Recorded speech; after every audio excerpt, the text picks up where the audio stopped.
Chapter 1. 125 ends with a floating ghost-like figure appearing in the hallway. The children scream in terror as the shape drifts toward them.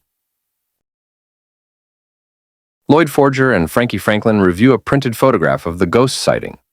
Lloyd studies the image carefully and notes that the lighting looks suspiciously natural. Frankie adjusts his glasses and points out a flaw in the brick pattern behind the figure. He explains that the grainy texture suggests someone tried to hide digital edits.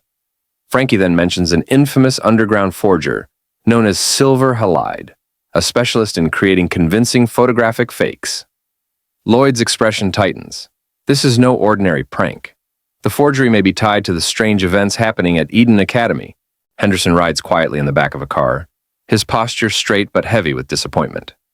The driver asks if he truly plans to report to the ministry immediately. Henderson answers calmly, though the sadness in his eyes is clear. The driver complains that Henderson is taking an unnecessary sentimental route. But Henderson refuses to leave without considering the people who cared about him. The driver then mentions that one of the girls cried over Henderson's suspension. Henderson is surprised to learn that Becky was so upset. Before they can continue, a loud scream from outside startles them both. Inside the abandoned school building, the children face the floating, shrouded figure. Becky trembles and clings to Anya, nearly in tears. Damian tries to stand firm but is clearly terrified. The younger kids huddle together in fear. Despite shaking herself, Anya insists they can't turn back now. They need to find the truth for Henderson. The ghost-like figure suddenly swoops toward them, its cloth rippling through the air. The children scream and scatter in panic. The floating figure snags on a nail in the wall and collapses instantly. The cloth falls to the floor, revealing there was no ghost at all. Anya quickly realizes the apparition was part of a setup. Someone nearby must have been controlling the illusion. A mocking laugh echoes from the shadows, confirming that the ghost was a deliberate trick. Matron Persol, the dorm advisor of Klein Hall, steps out from the shadows. She smirks and acknowledges the kids were clever enough to see through the trick. She was the one controlling the ghost mechanism to scare away anyone who dared enter the old building. The children stare in shock, still shaken from the scare. Matron Persol reveals that the ghost was nothing more than sheets attached to ropes. She used the setup to scare away students from the old building. Persol swings the rope wildly and manages to snare Becky with it. Becky screams as the rope tightens around her, pulling her off her feet. Persol turns her attention to Anya next. Before she can catch her, Damian jumps in front of Anya. He performs his Desmond-style rolling sweep. His spinning movement tangles Persol's rope and forces her to release Becky. The kids scramble free while Persol stumbles. In a separate scene, we enter the art room. Murdoch Swan, a higher-ranking Eden official, is meeting with a man.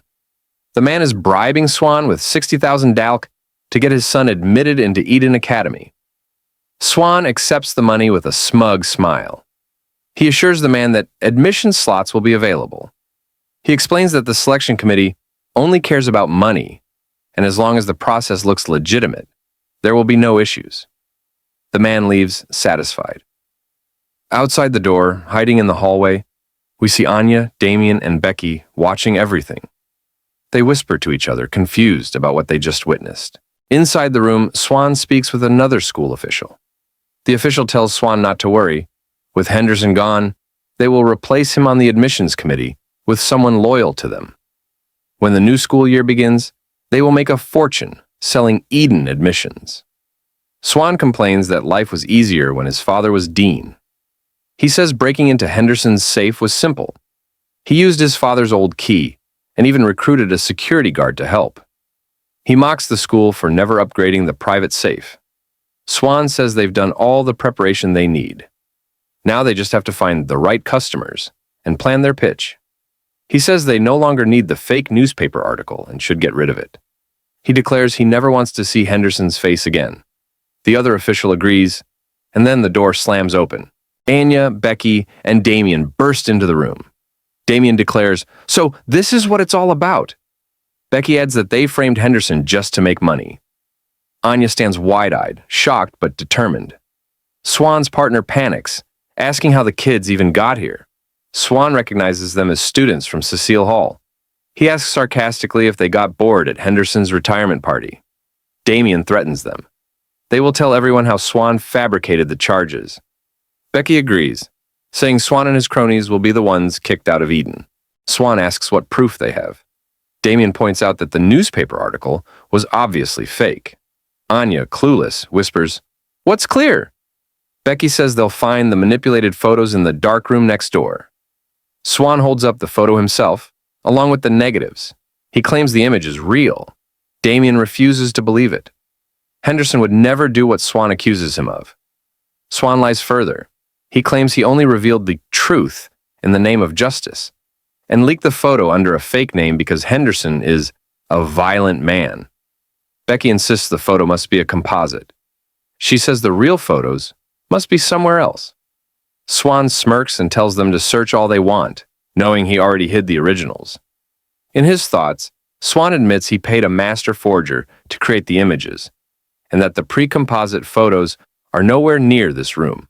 Swan suddenly notices an envelope on the desk, containing documents from past admissions deals. He panics internally. Anya hears his thoughts. She grabs her bug-catching net and snatches the envelope in one quick motion. Swan is stunned. He demands she return it, claiming it has nothing to do with this. Anya hands the envelope to Becky. Damian mocks Swan, asking why he's so nervous if it's nothing important. Becky opens it. No photos, just paperwork. That makes no sense at first glance. Anya tells her it must be documents from the man who just left. Becky realizes these are proof of illegal admissions. Swan reminds them he's the adult here. He demands the documents back before his smile disappears. He tells them to keep everything they saw a secret. If they stay quiet, he will give them as many Stella stars as they want. The kids freeze in shock. He continues, if they become Imperial scholars, they can write their own futures. Damian refuses. He says Stellas earned through bribery have no value. Becky agrees. She says accepting such a deal would mean they'd never grow into elegant adults. Swan scoffs. As goes the teacher, so go the students. You're really throwing away your futures for something so foolish? Anya, meanwhile, drools at the thought of Stella stars. Becky panics and warns her not to fall for it. Anya says, if I become an Imperial scholar, world peace. Swan says she's the only one with sound judgment. Becky shakes her. There's no guarantee he'll give you anything. Anya hears Becky's thoughts. Anya is about to fall under the enemy's control. We need to escape. Damian understands immediately. The three kids bolt out of the room. Becky drags Anya by the arm while Damian runs beside them. The other school official chases them. Swan shouts that they can't be allowed to escape. He whistles sharply. Suddenly, fast-moving silhouettes appear around the hallway. Swan's men, all wearing black suits and sunglasses, close in from every direction. Becky gasps as they become surrounded. Swan orders his men to take care of the kids. Before Swan's men can grab them, one of the suited men is suddenly sent flying across the group. He crashes onto the floor, unconscious. Everyone freezes. Becky recognizes the figure approaching. A woman walks forward with calm authority. Her voice is sharp. To think I'd find such disgrace happening within these hallowed halls. Truly, Eden's discipline is collapsing. Swan and the other official pale in shock. It's Ms. Schlag, the tonitress administrator, accompanied by her secretary, Radden. Damian panics internally, thinking she might be on Swan's side. Ms. Schlag steps between the children and Swan's men. Stand down, little lambs, she says. It is my duty to show the consequences of misbehavior. She asks Radden to open the metal case. Radden obeys. Schlag turns to Swan and his partner. For the crimes of graft, forging documents, threatening students, and inciting violence. She pulls out a shuriken shaped like a lightning bolt. I shall now bestow punishment. Swan panics, yelling that she must not threaten him. His men tense up, ready to attack, and the chapter ends. The